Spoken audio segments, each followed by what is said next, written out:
Assalamualaikum warahmatullahi wabarakatuh. Apa kabar anak-anak semua? Semoga senantiasa sehat dan berada dalam lindungan Allah Subhanahu wa taala ya.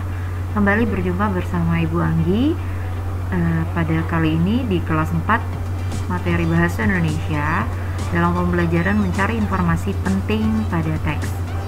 Baik anak-anak, sebelum memulai pembelajaran mari kita berdoa bersama-sama.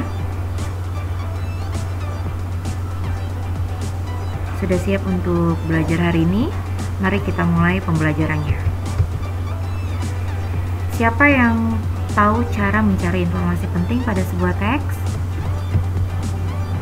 Ya, pernahkah kamu membuat pertanyaan untuk mendapatkan informasi dari sebuah teks?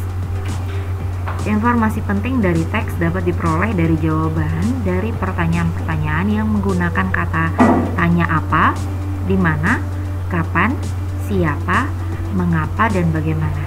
Seperti penjelasan yang sudah Ibu sampaikan sebelumnya ya. Informasi pada teks dapat kamu ketahui dengan membuat pertanyaan yang berkaitan dengan teks tersebut. Nah, di sini ada kata tanya untuk mendapatkan informasi. Yang pertama adalah apa. Apa ini untuk menunjukkan penjelasan mengenai suatu hal atau benda. Kemudian, di mana. Nah, di mana ini menunjukkan penjelasan tempat. Kapan menunjukkan penjelasan waktu. Siapa menunjukkan penjelasan nama, jabatan, atau pekerjaan. Mengapa menunjukkan alasan atau sebab dalam suatu cerita. Bagaimana menunjukkan keterangan cara atau proses atau penjelasan ciri-ciri. Dan yang terakhir, berapa. Berapa ini menunjukkan jumlah atau banyak benda. Cara memperoleh informasi dari teks itu bagaimana?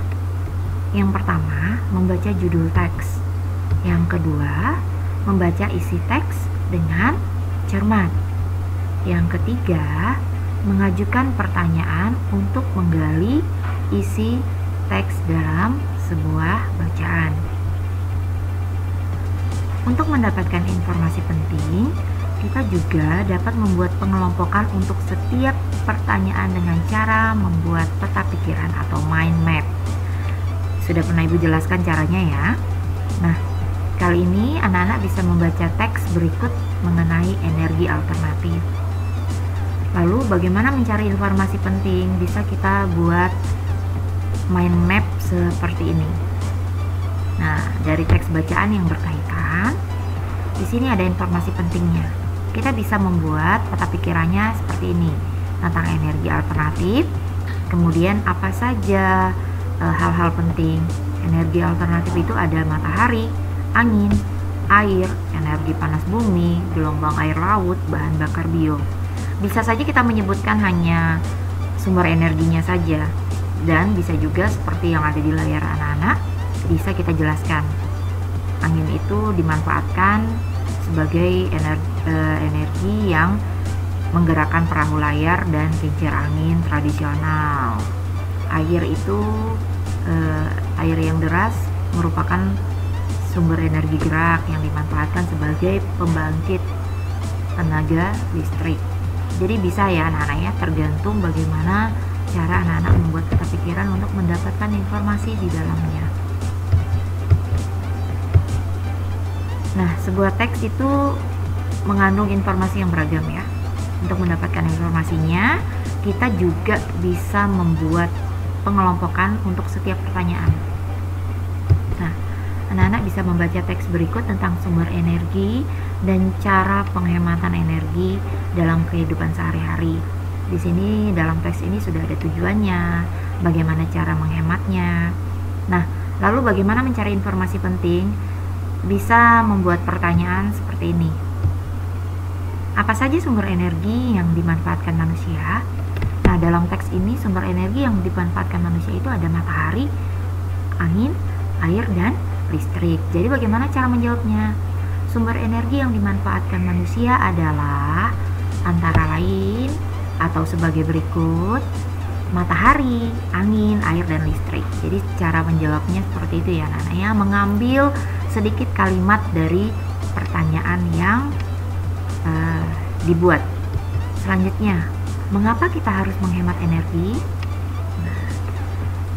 Kita harus menghemat energi agar keberlangsungan energi bisa terus-menerus ada dan terawat hingga ke generasi berikutnya.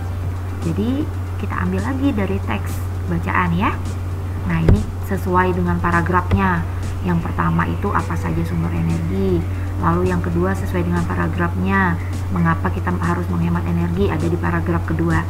Lalu pertanyaan yang terakhir, bagaimana cara kita menghemat energi ada di paragraf ketiga. Bagaimana cara menjawabnya?